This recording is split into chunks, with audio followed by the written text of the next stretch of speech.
Duty करके की है, हम अभी भी नहीं करें इस तरह से कि कहीं पट्टे न लग जाए। वो कह रहे सर, ये नई चीजों से हमें बहुत नर्वसनेस फील होता है सर। अयो तो मैया, कहाँ से आता है इतना इनोसेंस तुम्हारे अंदर? हमारे पिताजी से सर,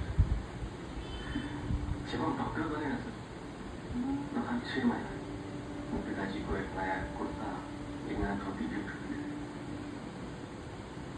वो 2 साल इंतजार करते थे कि पुराना हो जाए, फिर पहनते थे।